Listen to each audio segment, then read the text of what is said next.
Hey guys, it's Melanie. Welcome back, or welcome if you are new. I hope you are having a fantastic day. I have 3 in-depth candle reviews that are going to be going live here on my channel today. So if you are not already subscribed and you're interested in more of my home fragrance related content, like these in-depth candle reviews, definitely make sure you hit that subscribe button before checking out of the video today. That way all of my future home fragrance related content will pop up in your subscription feed. Anyway, guys, we're gonna go ahead and dig into these 3 new Kringle Reserve candles that launched recently. There are actually 5 that were included in this particular collection. The first 3 I'm reviewing today. The last 2, those reviews will go live a little bit later on this week. I'm not sure when I can get those filmed, but just safely assume it'll probably be on Sunday potentially. So yeah, but in the meantime, let's start with Honey Blossom. A little bit later on today, you'll also see my review of the Peony and Pomelo, and then also the Floral Majesty fragrance. These first 3 are definitely my favorite. I got to admit, the other 2 had a little bit more of an issue burning those because they're not the type of florals that I really naturally gravitate towards. But all that being said, I will still formally review them for you. I just haven't been enjoying them quite as much as I have these first 3 that we're going to be discussing in today's videos. As always, I will go ahead and link where you can purchase this candle at the top of the description box. I will also put a discount code down there that'll save you 15% off of your purchase at Kringle Candle. That is an affiliate code, so obviously don't use that if that's not something that you are comfortable with. But let's dig into Honey Blossom here. So per usual, I'm going to read through the fragrance description, through the fragrance notes. I'll tell you what my nose smells or picks up in this particular scent. We'll discuss the strength and the throw, which, by the way, is going to be a little bit different for these candles. At least for this one and the Floral Majesty. I have been burning the Peony and Pomelo downstairs, but these first 2 candles I have only burned upstairs, which is a completely different layout from the downstairs of our house.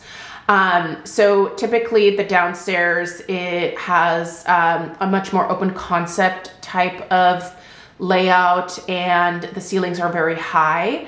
In the upstairs of our house, the ceilings are a little bit lower and the rooms are much more enclosed. So this particular Honey Blossom has been burning in our master bedroom.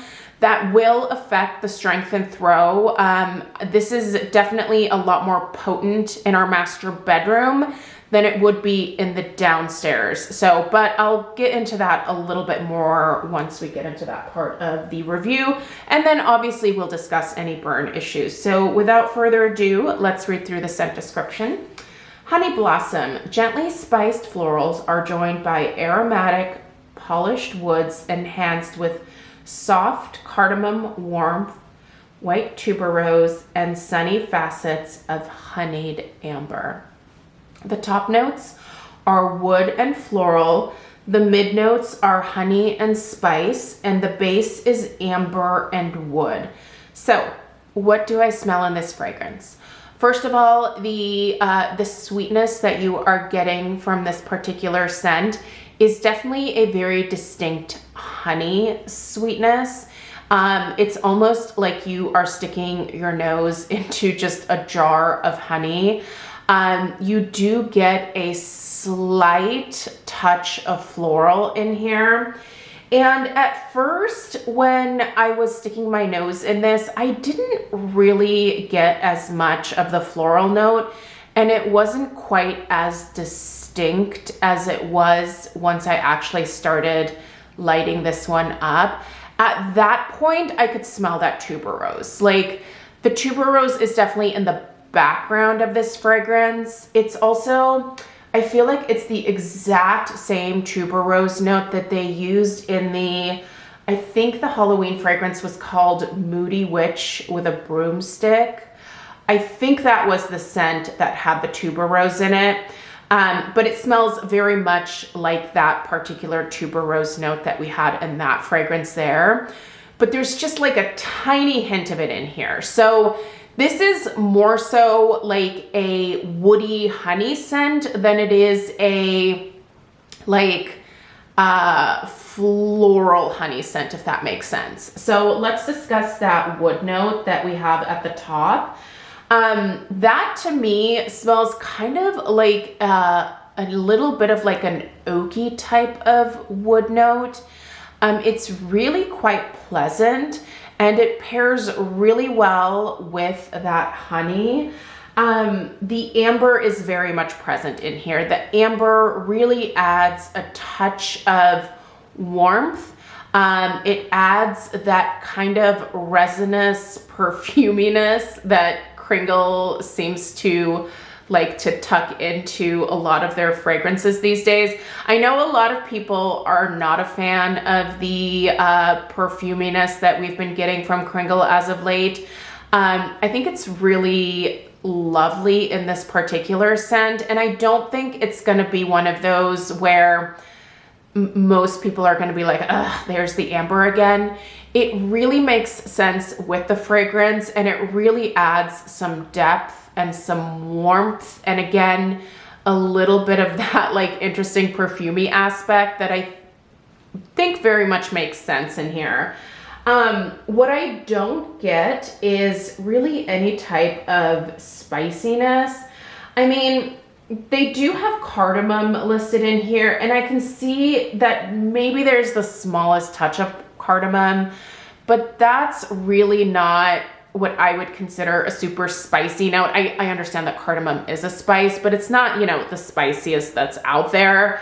So I think while the cardamom is probably present, it doesn't really like smack me in the face at all. Really, this mostly smells like a honey fragrance with some nice, soft, oaky, woody type notes.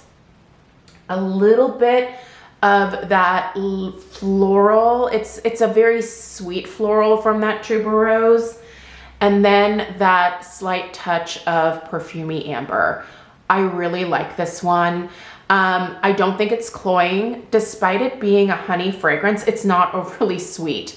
It's a very unique, interesting take on honey that I don't think I've never smelled a honey quite like this before. And I really like what they did with this one. In terms of the strength and the throw, I've been burning it in the master bedroom. I am going to give this a solid, I would probably say 8 in terms of strength and throw in the master bedroom. But I bet if I burned this downstairs, it would probably drop down to somewhere around like between like a 6 and a 7 in terms of strength and throw. I just don't think it would be quite as potent downstairs. But in that enclosed master bedroom, I'm getting a really solid performance out of this. It is very noticeable. It is kind of the perfect strength and throw, I guess you could say, in the master bedroom. It's just a very relaxing, slightly sweet, but not overly sweet, unique fragrance. And we've really enjoyed it. Because of my husband's back issues, we have not been sleeping upstairs quite as often. He actually feels a little bit more comfortable on the couch right now. So a lot of evenings we have been sleeping down there, but for the last couple of nights we have come upstairs, and we've both kind of, you know, remarked how lovely and warm and cozy the bedroom is when we're like, you know, finally getting into bed at the end of the night. This has just been lovely. And also I would say in the master bedroom, this fragrance has lingered quite a bit. So even after blowing it out, it really kind of tends to stick around for a little bit. But like I said, in the downstairs, I'm not sure that I would expect this to be quite as potent. I think it would maybe get a little bit more lost in my open concept areas. So for that reason, I'm gonna keep this one upstairs in the master bedroom. As much as I would like to smell this in like the kitchen, I think I'm just gonna go ahead and leave it upstairs because it's performing really well there. So good strength and throw. And then the burn issues. I have not had any burn issues from this one. I will give you guys the usual overhead shot here. The wicks are good. I will say, I think I might have been trimming the wicks a little bit too short. So the flames haven't been quite as tall. I've just been using some scissors that I have upstairs to do this instead of my usual like cuticle scissors. And I think I've trimmed the wicks just a touch too short, but it's still going. It's still completely pulling out. I'll show you where I'm at here. You can see I've burned this one quite a bit. I'm definitely a third of the way through here at this point. This is not the full wax pool. This has only been lit for about an hour. I anticipate hopefully that this wax pool is going to get to a solid inch. I've been burning these candles from anywhere from like 5 to 7 hours at a time, which is way longer than I do with most candles. So it just has a really nice clean burn. I can let them go a little bit longer, but no issues with discoloration, no issues with the wicks other than my overly aggressive trimming. Yeah, you can see those are definitely a little bit smaller than these wicks are, a little bit smaller than I would like them to be, but it's still pulling out completely. You can see a little bit of wax right here at this edge, but other than that, like this has a nice solid pool and is performing really, really great. So no complaints here. I am a big fan of this one. I will definitely be repurchasing this particular fragrance. None of the other ones in the collection have wowed me to the point where I'm like ready to instantly repurchase. But this Honey Blossom is one that I definitely foresee myself wanting more of in the future. So yeah, anyway, for what it's worth, I'm giving Honey Blossom 2 big fat thumbs up. If you are interested in reading up a little bit more about this fragrance, again, I'll have it linked down below. Let me know if you have any questions. Let me know if you ordered Honey Blossom and what your experience has been in the comments down below. I appreciate you being here, and I will see you in the next one. Take care. Toodaloo.